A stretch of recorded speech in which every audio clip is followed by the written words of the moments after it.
Already series గెలిచారు. నిన్న మ్యాచ్లో ప్రయోగం చేశారు. కానీ ప్రయోగంలో ఆశించిన ఫలితం రాలా. అంతేకాదు శ్రేయస్ అయ్యర్కి కూడా ఇంక వరల్డ్ కప్ స్క్వాడ్లో ఛాన్స్ లేదనిపిస్తుంది. ఇంకెందుకు ఆలస్యం, అనాలిసిస్లోకి దూకేద్దాం. అందరికీ నమస్తే, నా పేరు హర్ష. మీరు చూస్తున్నారు హార్ష్ మ్యాన్ స్పోర్ట్స్. నిన్న న్యూజిలాండ్ మనల్ని 50 పరుగుల తేడాతో ఓడించింది. ఫస్ట్ బ్యాటింగ్ చేసి 215 స్కోర్ చేశారు. మనల్ని 165 కాల్అవుట్ చేసింది. అయితే స్కై టాస్ గెలిచి ముందు ఫీల్డింగ్ ఎంచుకోవడాన్ని చాలామందిని ఆశ్చర్యానికి గుర్చేసింది.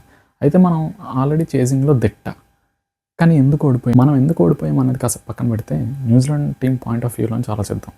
న్యూజిలాండ్ గత 3 మ్యాచ్లు ఓడిపోయాక వాళ్ళకి నాకు తెలిసి ఒక సెల్ఫ్ డౌట్ వచ్చి ఉంటుంది.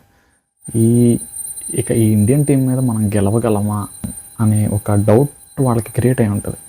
అయితే ఓపెనర్స్ ఇద్దరు డెవాన్ కాన్వెంట్, టిమ్ సెఫర్డ్ మంచి ఓపెనింగ్ పార్ట్నర్షిప్ ఇచ్చారు, 100 రన్స్ పార్ట్నర్షిప్. అయితే అంతేకాకుండా చివరిలో డారెల్ మిచెల్ 5 ఓవర్స్ తోటి 215 రన్స్ స్కోర్ చేశారు.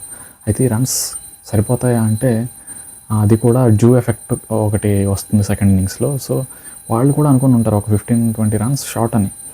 నల్లేరు మీద నడకలా సాగిద్ది అనుకున్న చేసింగ్లో మనకి ఫస్ట్ బాలే golden duck. Abhishek Sharma first ball out అయిపోయాడు, గోల్డెన్ డక్. తెలిసిందేగా అభిషేక్ శర్మ గురించి.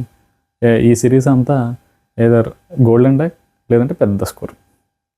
అభిషేక్ శర్మ అయిపోయినా ఇంకా చాలా హోప్స్ ఉన్నాయి, కానీ 82కే 5 వికెట్లు పడిపోయినాయి. ఆ టైంలో ఇంకా షో అవ్వలేదురా అని శివం దూబే ఆడాడు. ఎక్సలెంట్ ఇన్నింగ్స్, 15 బాల్స్లో హాఫ్ సెంచరీ. అది దురదృష్టం కొద్దీ నాన్ స్ట్రైకర్ ఎండ్లో రన్అట్ అయిపోయాడు. అయితే ఈ మ్యాచ్ ద్వారా మనం ఏం నేర్చుకోవచ్చు అంటే, తర్వాత పోస్ట్ మ్యాచ్ ఇంటర్వ్యూలో కెప్టెన్ సూర్యకుమార్ యాదవ్ ఒక క్లారిటీ ఇచ్చాడు. అందరూ అనుకున్నాం ఈ మ్యాచ్ ఫస్ట్ బ్యాటింగ్ తీసుకొని మన బౌలింగ్ డెప్త్ చెక్ చేసుకుంటారు అని. కానీ స్కై ఏమన్నాడంటే, ఈ సిరీస్లో ప్రతి మ్యాచ్ 7+1 బ్యాటర్స్ + 1 ఆల్రౌండర్ ఫార్మాట్లో వెళ్ళాము.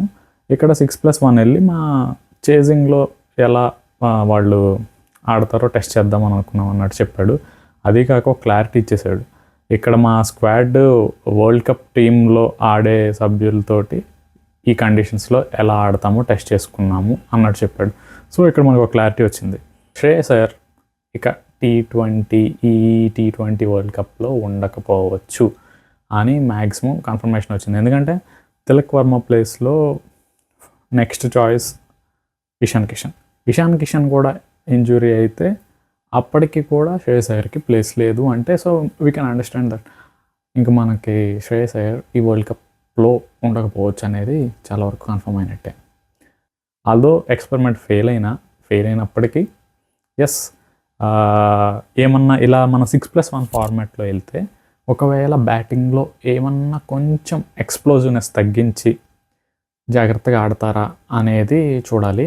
అభిషేక్ శర్మ అయితే ఎలాగో ఆడు, హిట్ ఆర్ ఫట్ ఆ రెండే స్ట్రాటజీస్. సో మిగతా బ్యాటర్స్ మేబీ కొంచెం ఆచితూచి ఆడే అవకాశం ఉంది. అండ్ నెక్స్ట్ మ్యాచ్ కంపల్సరీగా నాకు తెలిసి ఫస్ట్ బ్యాటింగ్ ఒకవేళ టాస్ గెలిస్తే బ్యాటింగ్ ఫస్ట్ చేసే అవకాశం ఉంది.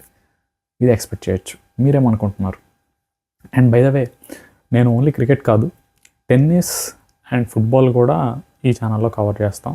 So please subscribe and do watch for more.